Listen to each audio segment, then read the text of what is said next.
Lely mengikuti, masih merasa malu karena terlalu percaya diri barusan. Dia tidak bisa membantu tetapi berkata, "Nona, terima kasih atas pandangan ke depan Anda. Anda tidak mendengarkan saran saya tadi, dan membayar pemesanan di muka.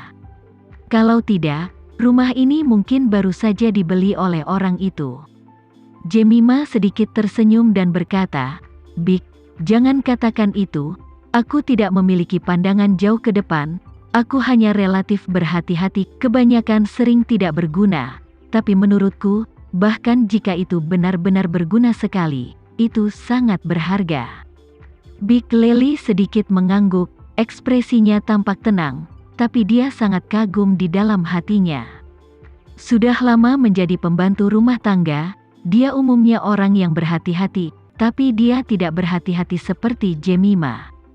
Dia merasa bahwa gaya yang bijaksana harus dikembangkan secara perlahan. Jemima masih sangat muda dan memiliki latar belakang keluarga yang superior. Generasi kedua yang kaya raya seperti itu tidak memiliki tanah untuk bercocok tanam dengan gaya yang bijaksana. Tidak ada tekanan dari orang dan hal-hal dalam hidup mereka, dan hanya bisa melakukan apapun yang mereka inginkan.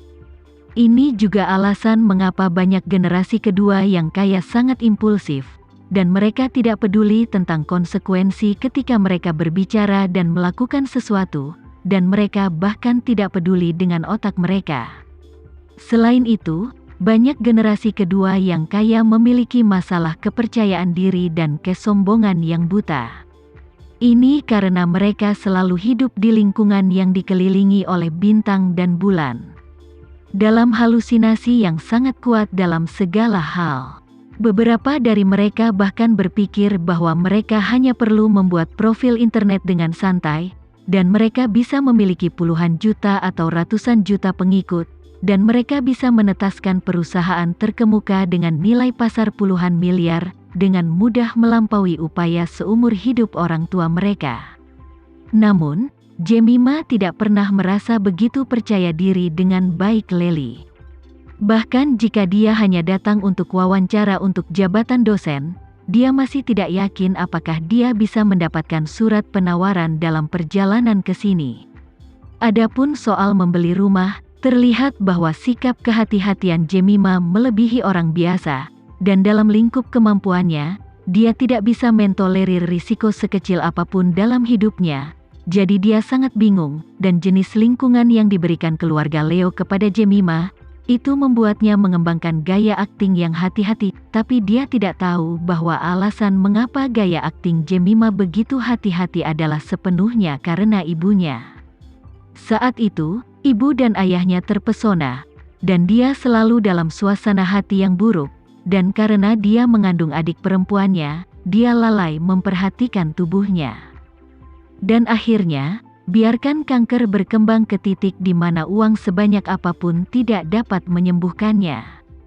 Mereka jelas memiliki 10.000 kekayaan keluarga, dan telah menguasai sumber daya teratas di dunia, tetapi ibunya masih gagal untuk bertahan hidup.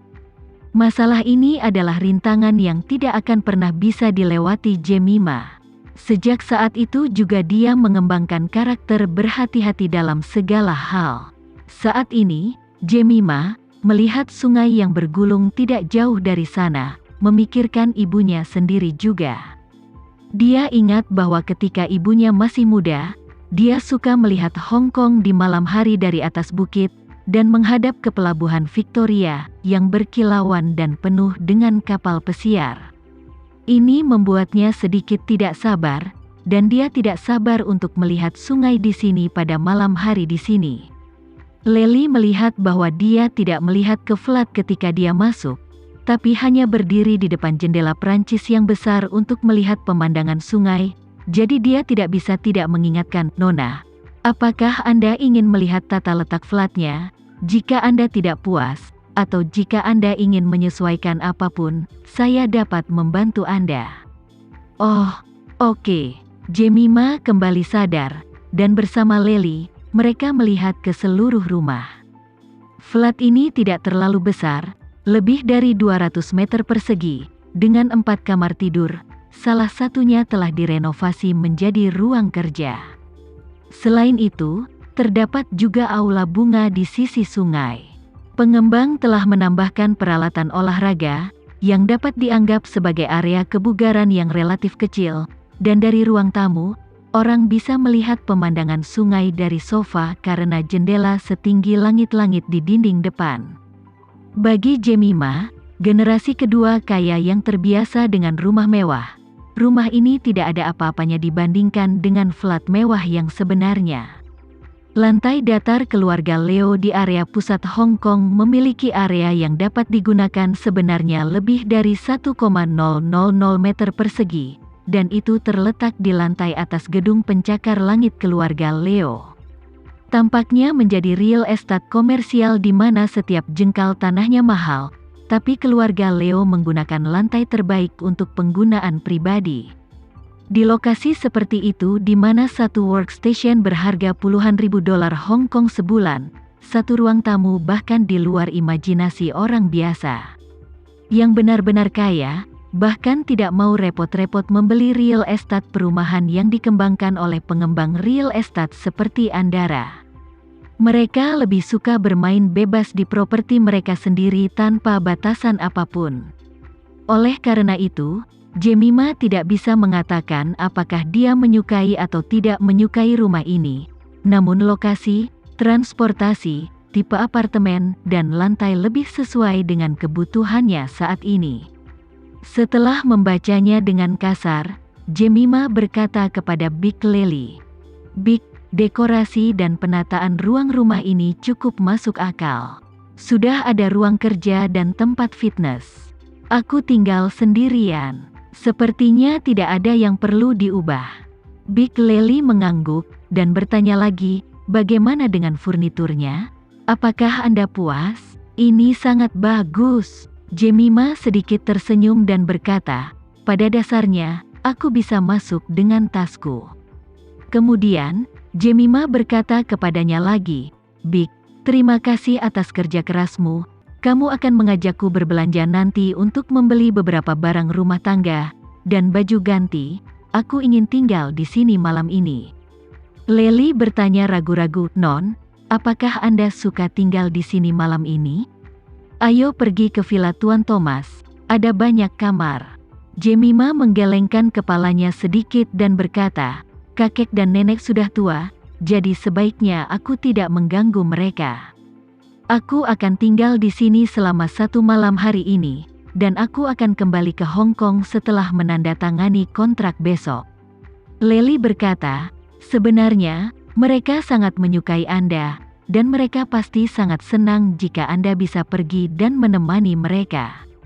Jemima merenung sejenak, lalu berkata, "Bagaimana dengan ini? Pertama bayar pembayaran terakhir, dapatkan kuncinya, lalu beli beberapa barang rumah tangga dan bawa ke sini.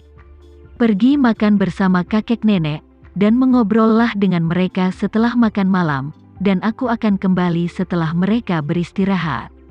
Kemudian, Jemima menoleh untuk melihat sungai di luar jendela, dan berkata, "Aku sudah lama tidak tinggal di tepi sungai. Aku sangat ingin melihat pemandangan malam di sini." "Oke."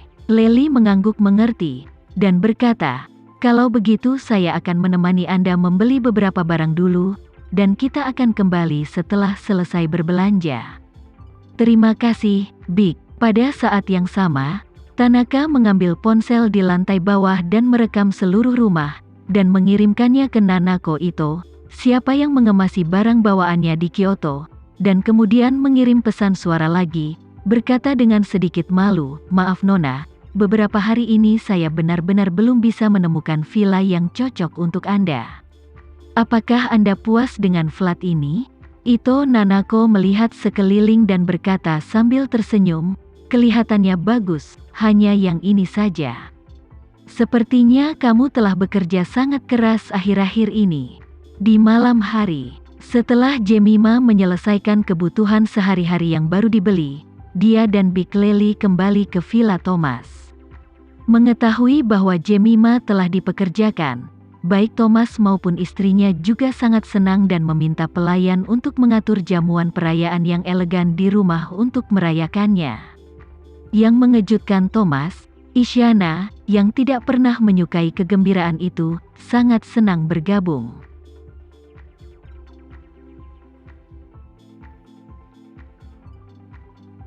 Sekian dulu ya video kali ini, kita lanjutkan lagi videonya di lain waktu.